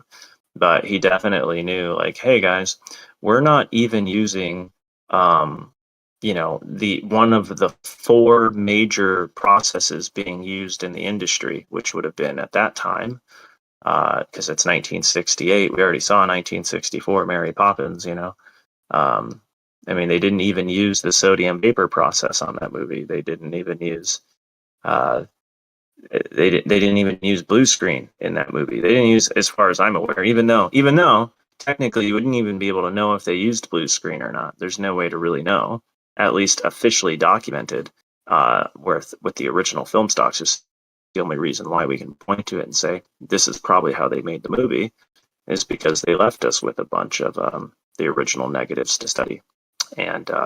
And so it really does look like they went out of their way to make one of the most inefficient ways to make a movie that they possibly could have, just so then they could archive it and then tell the people that this was the best we could do.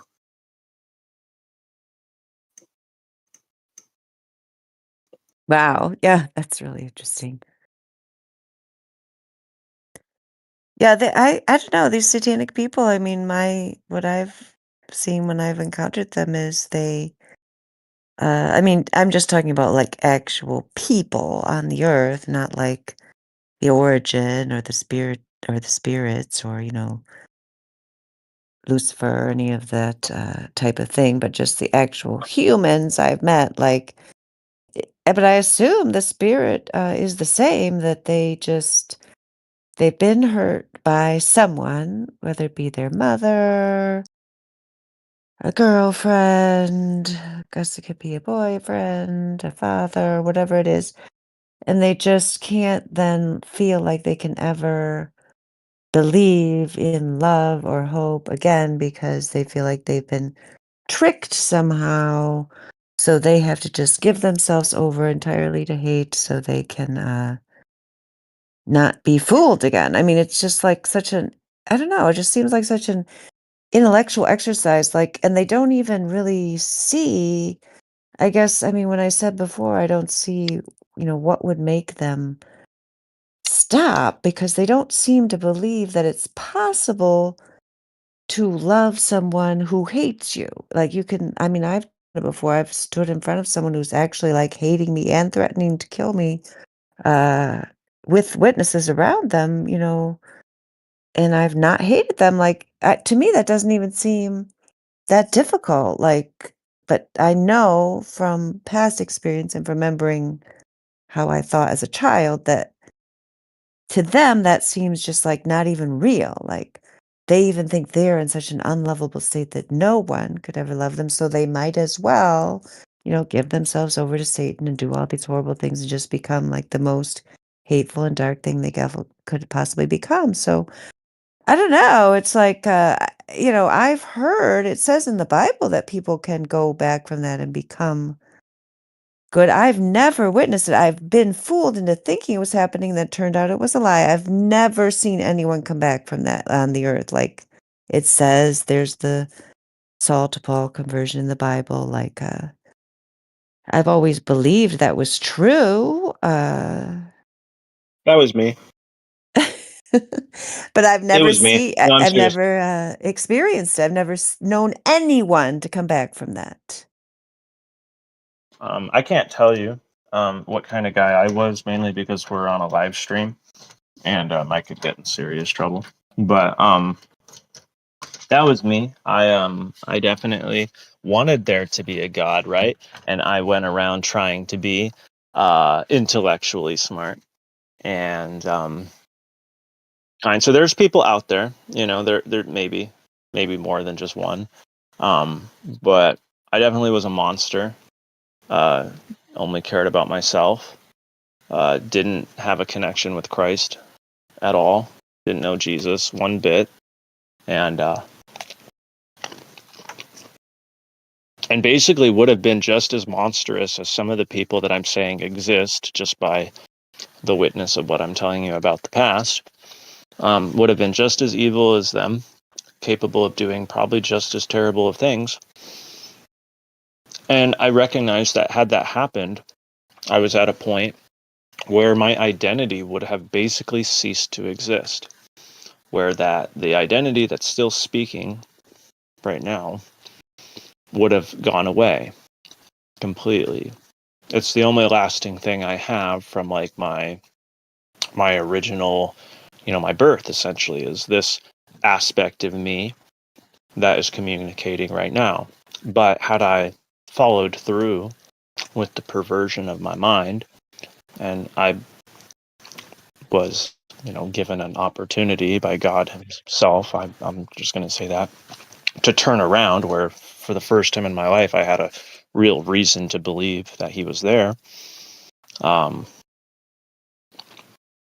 It's like, yeah, absolutely, that is the only thing that preserved my mind from becoming a completely perverse monstrosity, abomination. So it does exist. That's what I was trying to tell you, is there is that Saul to Paul conversion. I don't know how often it happens, but it happens. Well, thank you for your testimony. I mean, yeah, I've only just talked to you tonight, but I mean, just hearing someone sincerely say that that's happened to them, I mean, uh, that's good to hear. I mean, I just say I've never witnessed it. I think it must be quite rare because I've witnessed people be destroyed and become monsters or be exposed as liars when they're pretending to be converted. I've seen that many, many, many times. That's very common. Yeah. But I mean, I do believe that it is possible for it to happen. I mean, in my life, it's happened to an extent where, like, I understand the concept of choosing the light over the darkness or the goodness over the evil. I mean, I understand the concept of doing that. It's just, but some people are just so overtaken, then I just wonder if there's any hope for them. But I always think that there must be at least some hope. I mean, I do believe all things are possible. So, I don't discount that those things could happen. So it still could happen that, I think actually, I mean, if we're just talking about the actual humans involved, there must be some people still in this world. I mean, I don't think any of us here, I mean, maybe I could be wrong, but I know I'm not a person who could like go out and do something that would make, that would like turn the tide. Do you know what I mean? Like, but there are some people who could do that. They might lose their lives, family might be killed. I mean, that's the thing is we know they keep them in check by threatening them, threatening their families, and so on and so forth. But at some point, it's got to get to a dire straits where you're kind of like, okay, what do I got to lose? Like if you are a person who has some kind of knowledge or ability or power or position where you could actually make a difference on the way out, I actually don't know why more people don't do that on the way out. I mean, there have been some deathbed confessions. I know at least one of the astronauts, I can't remember which one, but uh, it's probably because once they get to the point of being so weak and decayed that they're almost dead, they just don't even care enough to do anything, I guess. I don't even know. Or they're worried about their living family members. I don't really know. Luckily, I don't know what it's like in their dark, twisted worlds. Thank God.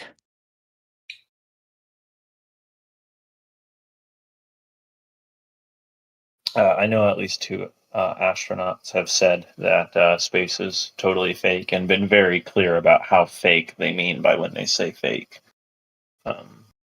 And then uh, I would suspect the reason why they're okay with saying it is because they believe internally that there's very little that can be done to undo the mechanisms that they have been part of. As in, they're getting a little bit too proud of themselves and what they feel like they've accomplished before they see the fruition of it. Yeah, you're saying it's almost out of pride, like, yeah, it's all fake. I was part of this amazing dupe. Yeah, and it's so amazing that I can say it on television, and I might even feel bad about it now. I think one of them might sincerely have felt something about, like, yeah, no, it's just nonsense, and I'm like feeling bad about it. But some of them, it's just like, no, I think he's just letting us know because he knows he can say it and nothing's gonna happen. Like the dupe was so good that it's kind of like there was a book written called Rape of the Mind. It was written by a Jewish guy back in like World War II, and where they were studying people in camps, um, doing human trials during the war, and and they basically determined that the ultimate form of rape is where the individual can see the rapist, can feel the rapist, but can't really understand how it is that they can fight back against the rapist. And so they basically know something is wrong. They feel the dread of the situation. They see the impending doom coming right at them, but they have no means to come to any sensible conclusions to stop that which is coming, even though that they could very well have the means directly in front of them to cause an end of all the problems being imposed upon them by the rapist. They are so mentally, basically enslaved, mentally um, usurped, that they can't do it. And that they determined was one of the ultimate forms of rape. Yeah, and that it's done mentally.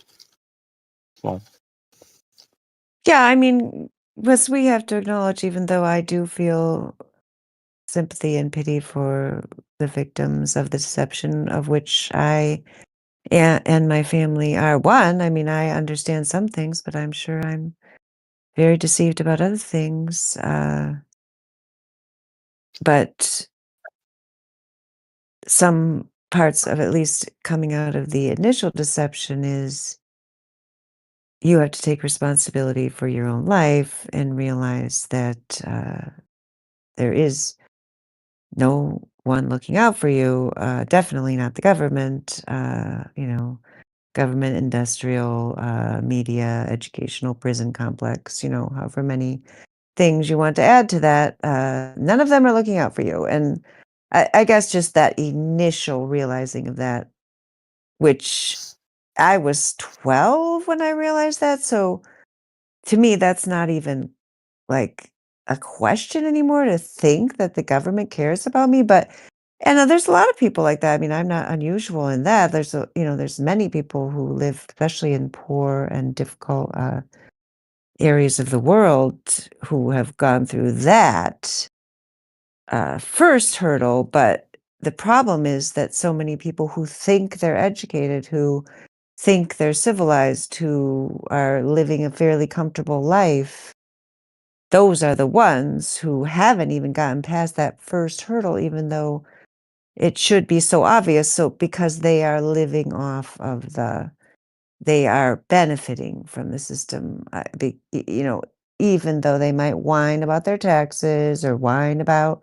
Trump or whatever they might whine about today, they are really benefiting from it. They aren't at the point where they would say, this is a bad thing, so I'm willing to let it go, even if it means tomorrow this power grid is gone and I have to fend for myself and my family. No, they would not in any way, shape, or form ever make that choice because they prefer to be comfortable. And that's their priority. I mean, come on. That is why we're where we are. Let's be honest.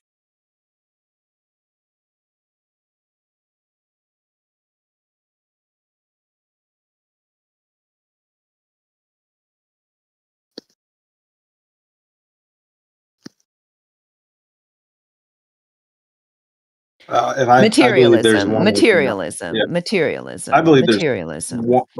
one looking after us, and I would say that everybody could approach the one that does care about us, and that would be the Savior. So that would be Christ Jesus. But that's me saying that, and whether you're convinced of that or not is not up for me to try to do that to you. It's just to share the seed. So.